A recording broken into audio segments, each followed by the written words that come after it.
नमस्कार दोस्तों। आज हम एमपीपीएससी के असिस्टेंट प्रोफेसर मॉक इंटरव्यू से रिलेटेड बात करेंगे। और इसमें जो है हमने कई सारे मॉक इंटरव्यू अभी कराए हैं, लेकिन इससे संबंधित जो डिटेल बातचीत है उसकी शुरुआत हम कह सकते हैं कि अभी हम पहली बार ही कर रहे हैं इस तरह से। इसमें कुछ बेसिक बातें हैं, आप उसको समझ लीजिए। जैसे कि इंटरव्यू और रिटन में बहुत सारे डिफरेंसेस होते हैं।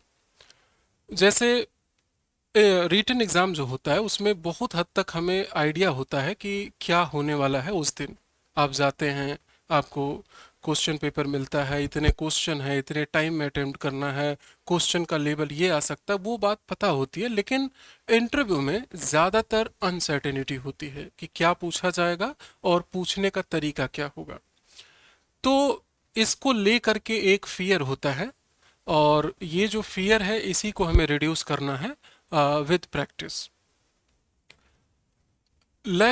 इस प्रैक्टिस के थ्रू जो है हम इस फियर को कम कर सकते हैं और इससे कॉन्फिडेंस भी बिल्ड कर सकते हैं। अपने प्रश्नों को कैसे हम लॉजिकली दे सकते हैं वो आइडिया सीख सकते हैं। आपके आंसर में गंभीरता कैसे आनी चाहिए, कैसे आप उसको ला सकते हैं, वो आप ध्यान रख सकते हैं। पिच और वॉइस, मतलब फास्ट और कह सकते हैं कि लाउड, इस बात के अंतर को थोड़ा समझना है। बहुत जल्दी जल्दी नहीं बोलना है, हाँ आवाज़ थोड़ी सी तेज कर सकते हैं, ज़्यादा नहीं। बहुत धीमे और बहुत जल्दी जल्दी बोलना दोनों गलत है। एक कह सकते हैं कि मध्यम मार्ग के रूप में आप सामान्य कह सकते हैं कि बातचीत के तौर पे अपने आंसर को रखें तो वो ज़्यादा ठीक रहता है।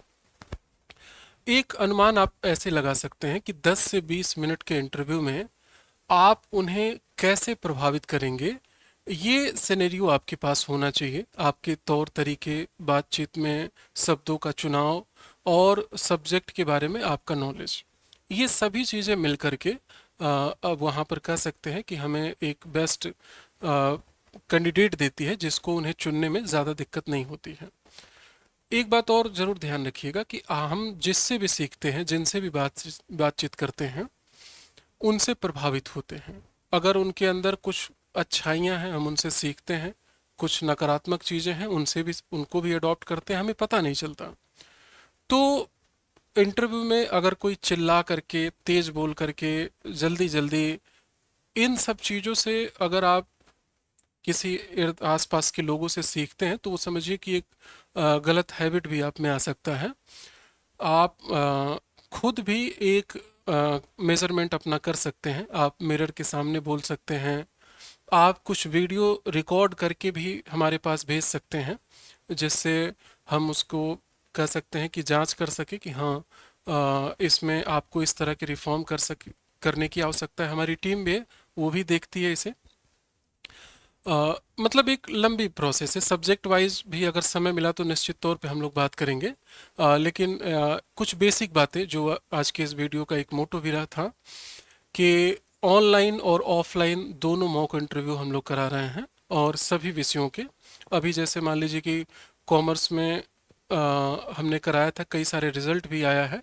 आप देखेंगे कि उसी में पूर्वी राय हैं कॉमर्स में, उनका भी मॉक इंटरव्यू हमारे पास हुआ था। तो इसका जो प्रोसेस है आप ऑनलाइन ऑफलाइन दोनों तो कर सकते हैं। हमारे इस पैनल में 4 मेंबर होते हैं, जिसमें 2 सब्जेक्ट एक्सपर्ट होंगे, एक साइकोलॉजिस्ट और एक जो है इंटरव्यू एक्सपर्ट होंगे। इसमें जो ऑफलाइन का जो कह सकते हैं फैसिलिटी है वो सिर्फ दिल्ली में है, और ऑनलाइन आप कहीं से भी जुड़ सकते हैं। ये ध्यान रखिएगा कि बहुत सारे लोग यहाँ आकर के भी दे रहे हैं। सेम टीम सेम डेट पे दोनों डील करती है, यानी कि ऑनलाइन और ऑफलाइन दोनों में मतलब फ़र्क नहीं है। अगर आप ऑनलाइन लेते हैं तो ऑनलाइन वही टीम जुड़ती है जो ऑफलाइन इंटरव्यू ले रही होती है। तो आप अगर इसमें इंटरेस्टेड हो तो आप दिए गए नंबर पे कॉल करके, और जो भी आपका डेट शेड्यूल है उसके अकॉर्डिंग आप रख सकते हैं अपने इंटरव्यू को। कुछ क्वेरी हो तब भी आप इस पे कॉल करके पूछ सकते हैं। और इससे रिलेटेड कुछ वीडियो भी मैंने डाला है जो कि यूपीएचएससी से के नाम से है, सब्जेक्ट वाइज। आप वहाँ से भी उन वीडियो को देख सकते हैं, जिससे उस विषय में क्या प्रश्न आए हैं उन्हें देख करके एक आप आइडिया लगा सकते हैं कि हाँ, इस तरह से हम अपने सिलेबस के अकॉर्डिंग भी प्रश्न को तैयार कर सकते हैं। आप अपने सिलेबस के अकॉर्डिंग भी कुछ प्रश्नों को ले सकते हैं हमसे कि क्या क्या प्रश्न पूछा जाएगा, तो आप उनके अनुसार भी तैयार हो सकते हैं। एक छोटा सा ही आज का डिस्कशन हम लोग रखते हैं। अगली जब भी बातचीत होगा तो थोड़ा सा विषयवार हम लोग बात करेंगे, सब्जेक्ट वाइज, कि किस सब्जेक्ट में क्या रिक्वायरमेंट होती है। तो आज के लिए बस इतना ही। थैंक यू सो मच आप सभी का।